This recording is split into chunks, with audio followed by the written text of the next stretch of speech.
Assalamualaikum warahmatullahi wabarakatuh. Jumpa lagi pada pagi hari ini tanggal 30 Oktober 2021 dengan saya Abu Bakar.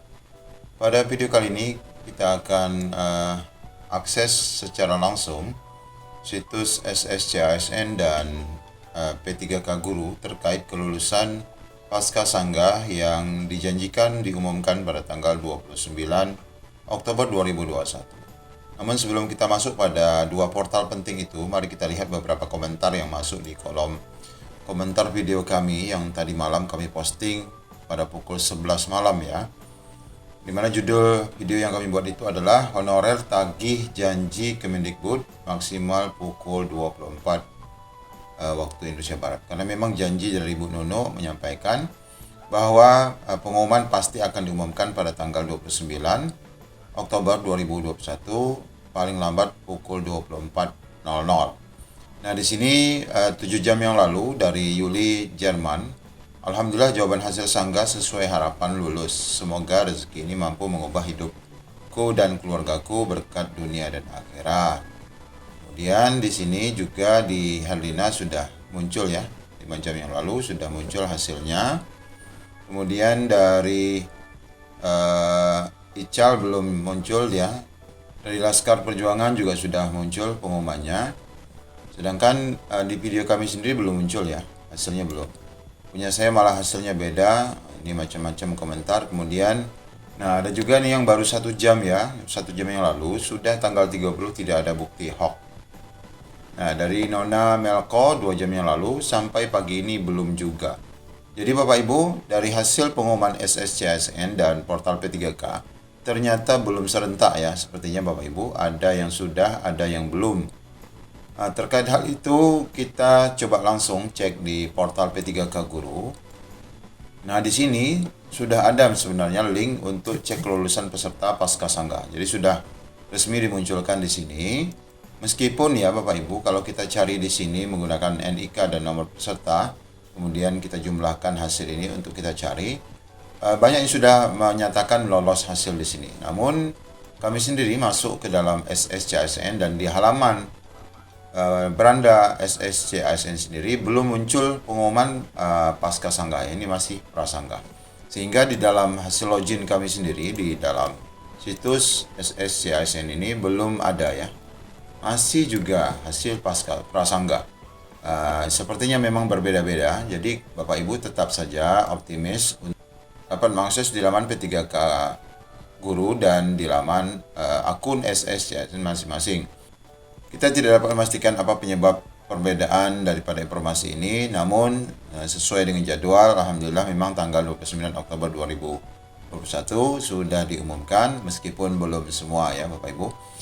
Ya Bapak Ibu, jadi bagaimana kelanjutan untuk rekan-rekan kita yang dinyatakan lolos nanti, tentu terus mengakses laman penting ini terkait informasi pemberkasan ya.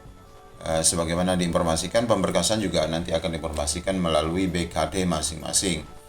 Namun untuk rekan-rekan yang belum lulus, ya kita coba mengakses di informasi di laman Facebook Bapak Dede Yusuf ya. Meskipun postingan ini adalah postingan beberapa waktu yang lalu, tapi ini penting bagi kita.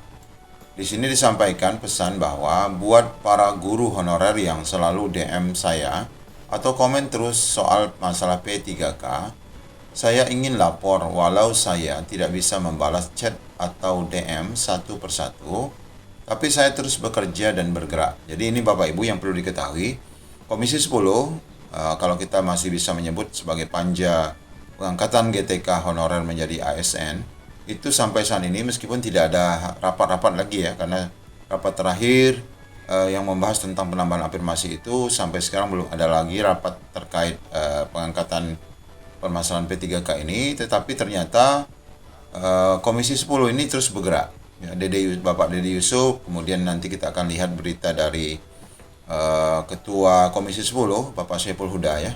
Di sini beliau mengungkapkan meskipun tidak sempat membalas, mereka terus bergerak ya.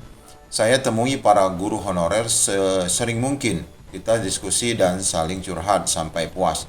Hampir semuanya saya tangkap masalah yang timbul, yaitu pertama masalah afirmasi, lama pengabdian, guru induk X, guru pendatang, atau istilahnya guru Y ya, formasi yang masih sedikit, passing grade yang tidak dapat penempatan, jadi artinya yang lolos passing grade tidak dapat penempatannya bagaimana, kemudian beda antara lulus dan lolos, soal salah input NIK dan UPTK, masalah kelompok cerdik, guru swasta, problem dapodik, kelompok untuk perkembangan gelombang kedua dan ketiga ini.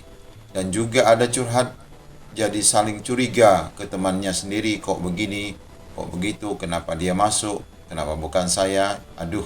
Ya. Dan saya akan upayakan agar pesan kalian atau message kalian sampai ke pemerintah, walaupun saat ini kami tidak bisa rapat dengan menteri karena lagi masa reses. Jadi mereka sedang kunjungan ya ke daerah-daerah di wilayah dapil mereka untuk mencari aspirasi yang sangat berkembang. Jadi semoga ini menjadi pencerahan bagi Bapak Ibu ya. Tapi percayalah, saya dan Komisi 10 akan tetap berjuang agar guru mendapatkan haknya dengan sebaik-baiknya. Sabar ya, saling doa. Bismillah.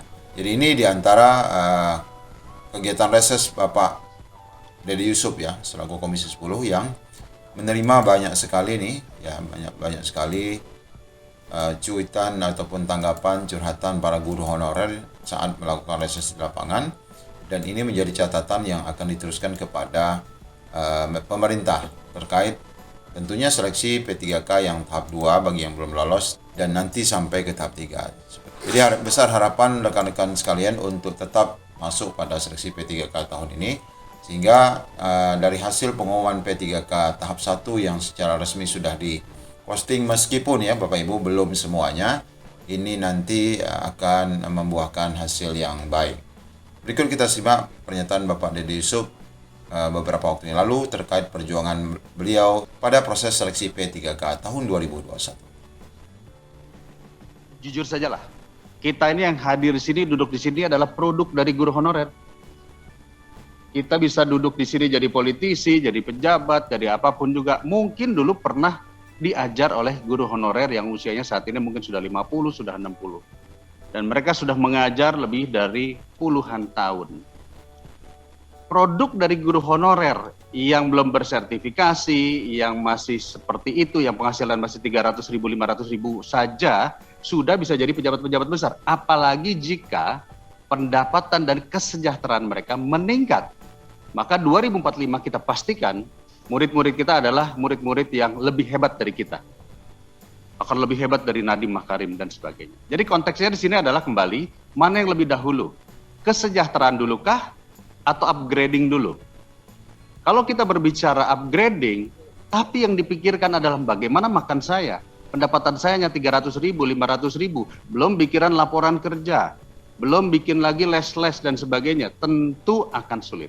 Kawan-kawan kita para guru-guru honorer ini takut nanti masuk pada level remed kedua, bersaing dengan yang serdik, yang 100%. Yang sudah bersertifikasi, yang 100% ini, dia datang mungkin isinya sambil merem saja, udah lolos 100%. Nah, sementara mereka yang mungkin sudah mengajar cukup lama, dia penuh ketakutan. Jadi menurut saya, langsung saja, berikan penghargaan negara, tepat kata Pak Johar. Yang kedua adalah afirmasi, jangan hanya untuk mereka yang serdik 100% lalu yang usia 35 tahun ke atas. Karena ada yang usia 35 tahun ke atas, ngajar baru 2 tahun. Baru masuk jadi guru. Jadi lama pengabdian, saya mohon tolong Mas Nadiem, lama pengabdian ini dimasukkan. Kedua catatan penting adalah masalah linear. Dia guru SD tapi pendidikannya bukan guru SD. Dia pasti akan tumbang. Lalu yang paling penting adalah formasinya jangan segitu saja. Mohon formasinya bisa ditambah. Banyak guru seperti bahasa daerah yang mengeluhkan karena hanya masuk di formasi seni budaya.